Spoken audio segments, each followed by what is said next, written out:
Regardez ce gamin. Il donne l'impression de ne pas avoir froid. On dirait même que pour lui, c'est tout aussi normal que d'être debout dans une baignoire chaude. D'où probablement la réaction naturelle et presque logique de quelques amis à qui j'ai montré cet extrait qui m'ont dit « Oh putain, les Russes ont ça dans le sang, hein ?» Et c'est cette phrase que j'ai entendue pour la énième fois m'a poussé à faire ce petit explicatif pour au moins essayer de disperser le mythe qui règne dans le conscient collectif occidental que les Russes adorent le froid.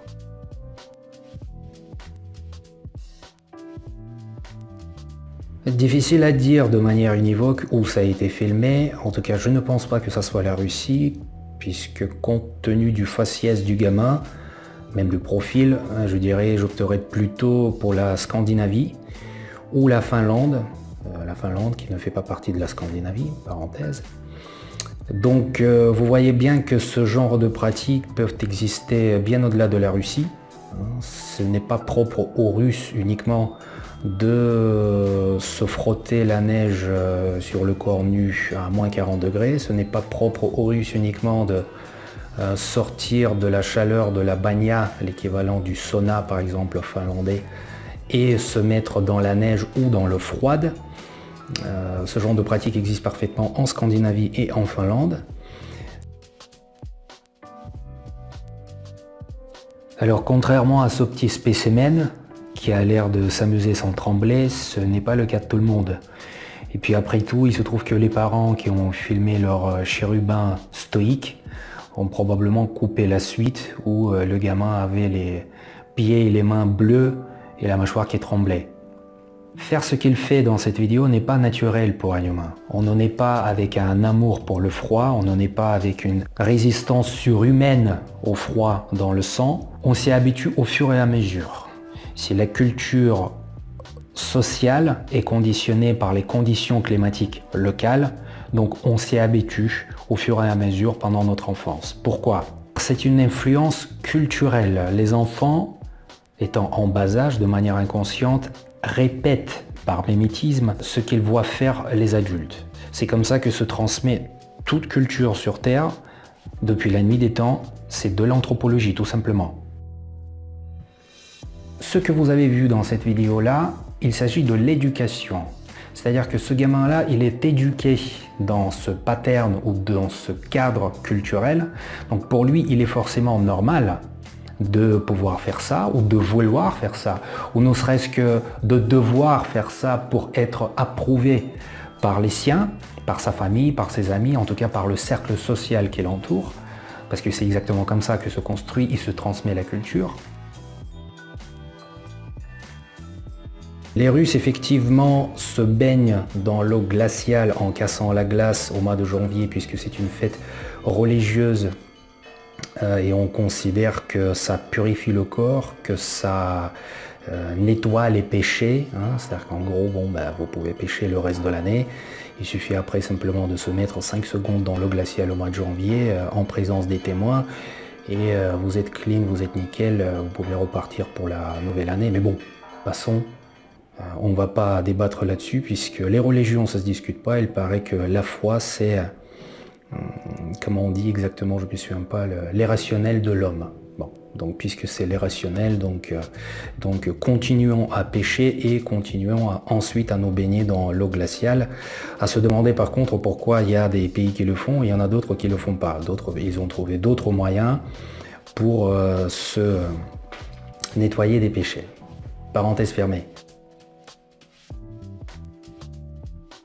Depuis 20 ans que je suis en France, plus ou moins systématiquement, j'entends cette fameuse phrase complètement débile quand on me dit « Ouais mais toi t'es russe, tu dois aimer le froid ».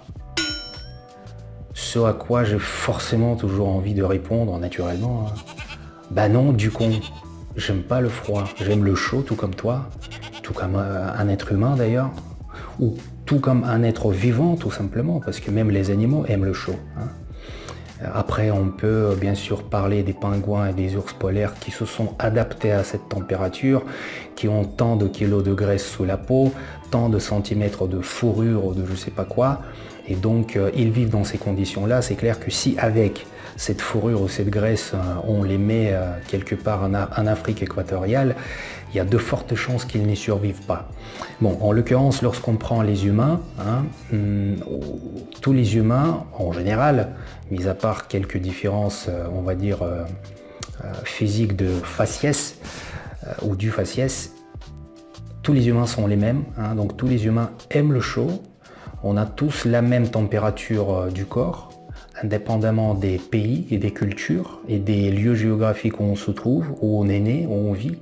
Donc il s'agit de l'éducation, tout simplement. On ne naît pas avec l'amour pour le froid, on ne naît pas, encore une fois, avec une résistance particulière au froid. C'est une question de pratique, c'est une question de supporter le froid. Par exemple, les gens qui vivent en Sibérie ou en hiver, ça peut descendre jusqu'à -70, ils supportent ces conditions climatiques, ils en sont pas, on va dire, ravis. Personne n'est ravi de vivre à -70.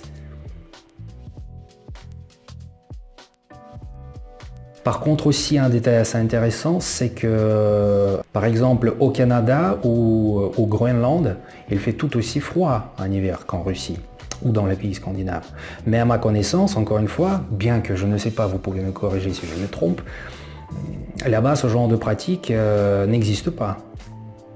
Donc c'est purement culturel, la culture qui est encore une fois locale, qui peut être basée peut-être sur la religion, peut-être simplement sur des pratiques autres que religieuses, bien que. Mais il s'agit bel et bien de l'éducation qui s'acquiert après la naissance. Et on ne vient pas au monde, on ne vient pas avec un espèce de logiciel préinstallé, gravé dans notre cerveau, qui nous permet de se balader à poil dehors.